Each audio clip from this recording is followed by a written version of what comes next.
Rabbi Didy Waks on the line right now. Good morning, sir. Good morning, Good Rabbi. morning. How you doing? Great to have you on the radio. And here we go. We're coming up on the big election in 2016. Are you perplexed? Do you have a defined thought? Is your thought process in place for this upcoming election? That's too controversial. Yeah. So, So you're not gonna make an endorsement here.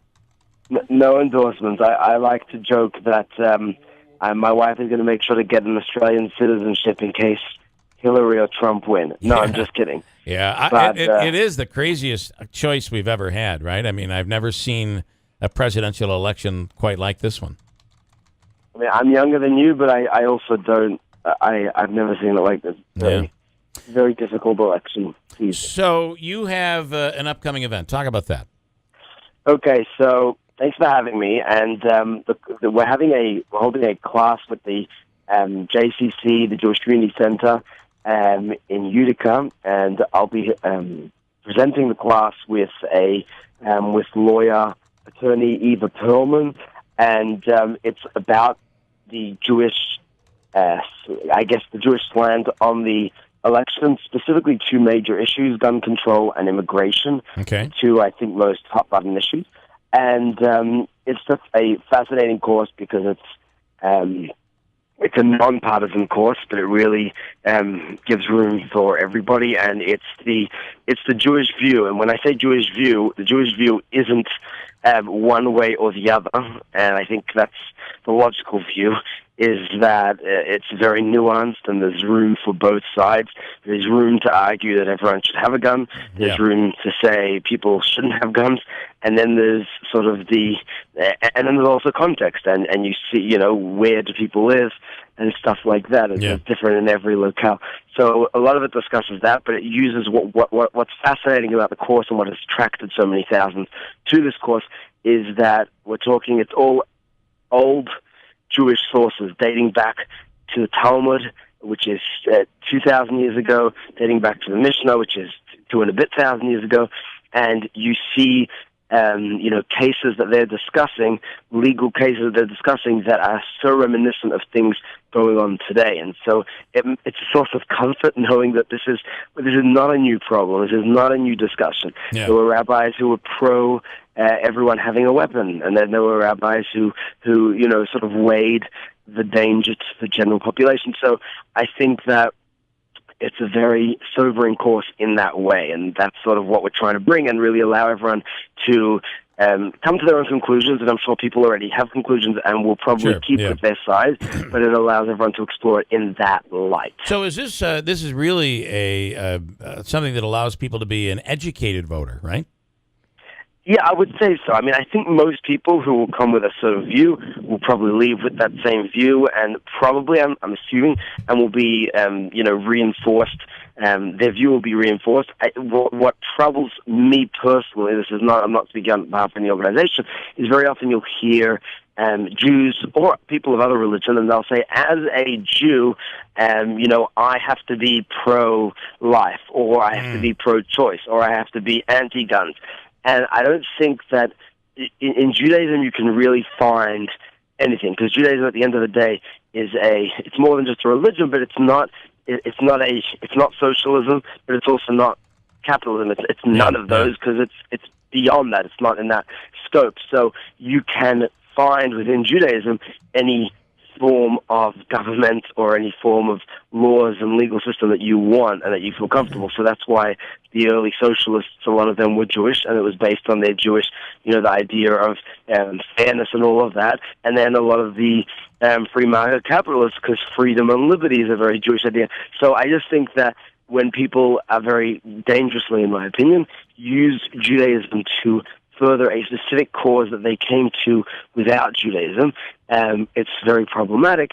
And our goal is to really allow people to see whatever their view might be, to see how Judaism's view is so much more nuanced, and how you can have a very nuanced view too. I just want to give an example. I once did a course, and we asked the students who were doing the course, it was actually young teenagers, and we asked each of them to write down on a piece of paper, are you pro-life or pro-choice?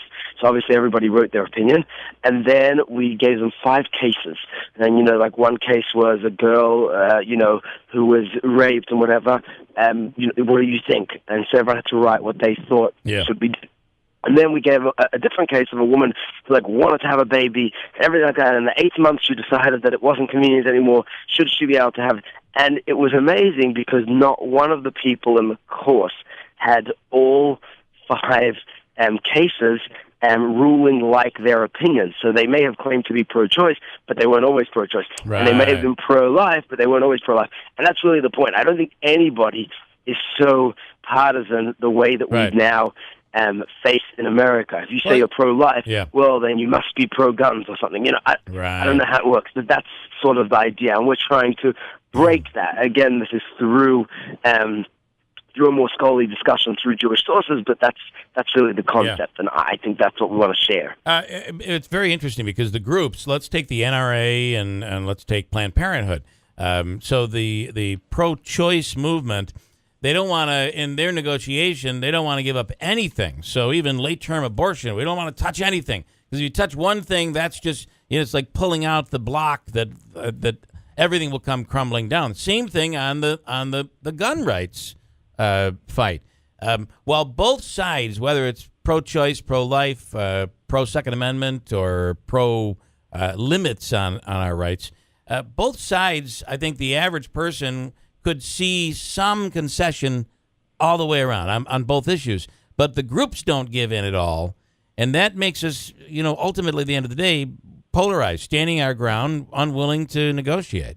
Right. I think you're 100% right. And more than that, it also becomes the demonization of the other group, where if you're pro-guns, you must be pro-people dying, and if you're anti-guns, you must be pro-people not defending themselves. That's how each side will frame the other person. And I think one of the lessons that we have in Judaism, and the first lesson that I learned when learning the Talmud in 4th grade, our teacher said to us, "Here's your first lesson." We read the first law, and it says Rabbi so-and-so says this, and Rabbi so-and-so says that. And he says, this was 2 great rabbis, and we respect both of them. And guess what? They really liked each other, and yet they have a completely opposing view in this first teaching. And that was sort of his first lesson. He said, we can completely disagree and yet be on the same side. And that's something that in America people talk about it, but I think that you can really have that. If the goal really, I think most good people want to save lives. Most good people want to have a good and just world. And people can reasonable people can disagree and even be based on positive things. So for a Jew, and I think for any religious person, when you're learning the Talmud or Jewish sources, or if you're learning other religious sources, you, in good faith, will believe that the people that you are studying, the opinions, are good and have good intent. But even in Judaism, with these rabbis, talking 2,000 years ago, you can really draw conclusions from either side. And I think that's the power of this class more than anything, is that you can really see the humanity in both sides. And obviously you can also come to draw conclusions based on that and where you stand, and a lot of it has to do with circumstance. Like when you ask people, even within the gun rights, let's say, for example, people who are very anti-guns in the city might agree that if you're living in rural America, it might not be so bad to have a gun. And it's fascinating because in the Talmud there's such a case where they say, people living on border towns and there aren't that many people, let them have their weapons because it's much less likely someone's going to get hurt because there's so much fewer people. And that's, and that was Bernie Sanders' argument why he was so, when it came to gun control, he was so much more lenient than Hillary. So I think that's a lot of it too. It's who you are, where you live. America is not just one big city. We're a very diverse country. So it's so many things, and we've blinded ourselves, and it's just very sad. And that's how I think that's how we get to an election like this, where it's just so polarized and no one likes either anymore. And guess what? We made the bed, and now we have to sleep in it. So let me ask you this. I know that you've talked on air and at least alluded to the fact that you do not approve of the way the Obama administration, the relationship that they've had with Israel, seems very stressed today. Now, when you look at Hillary Clinton, who was a part of that administration, and Donald Trump. Which one do you feel? How do you think these two will relate to Israel if they become either one? One of them is going to become president. I see you're really trying to get something out of me. So obviously, for me, Israel is a big issue, and I do look at that very seriously.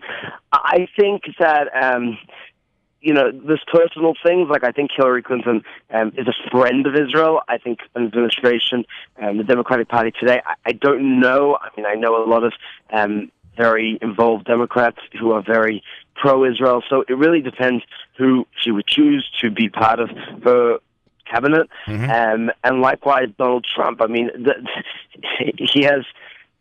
It's complicated. I mean, I don't want to say too much on what I think about him, but it's definitely not. I don't think it's neither of them have a slam dunk when it comes to the Israel question. Yeah. I think it's really who will historically when it comes to Israel, not necessarily the one who likes Israel. So, quote unquote, likes Israel better is the one that's better for Israel. Sometimes and even when it comes to Obama, a lot of people forget that even though I'm very upset with a lot of the relationship strain, Obama has been in many ways good for Israel too.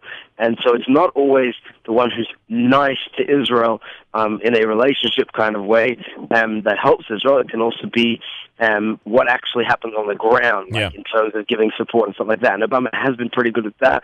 So I don't know, but for me, the relationship is very important as well, because that is perceived by other nations in the world. So it's obviously a chain effect, and it's very complicated. Sure. I don't think Hillary's going to be worse than Obama. I definitely don't believe that. Okay. And Trump, I don't think anyone knows anything. Right. Really depends. So I was gonna. We're talking to Rabbi Didy Waks, who, by the way, with his wife Deborah and their two children, moved to Clinton in 2014 to establish a Chabad Jewish Student Center. You are a rabbi at Hamilton College as well, and this course is happening on September 7th and 21st. It's 2 sessions, and it'll be at Utica JCC, and it's all about the election in 2016. Rabbi, I was going to ask you, which one is more dangerous, but I thought you probably wouldn't want to answer that one. I cannot answer that, but okay. I look forward, and thank you so much for having me again, and I hope to be in the studio again sometime soon. Yeah, would love to do that. Thanks so much, Rabbi. Okay, have a good day. Quickly, what is the place down at Oriskany Boulevard and Genesee Street? There's a Jewish center down there. What is that facility there? Do you know? Which one? Oriskany Boulevard. So right down in downtown Utica, right down in Franklin Square down there, lower Genesee Street. You need to ask someone like Vic Perlman, the executive director of the JC, because I'm not familiar. I want to know what it is too. All right, I'll find out. We'll do that. All right, Rabbi, thanks so much. Okay. We'll speak soon. Got to go. Thank you.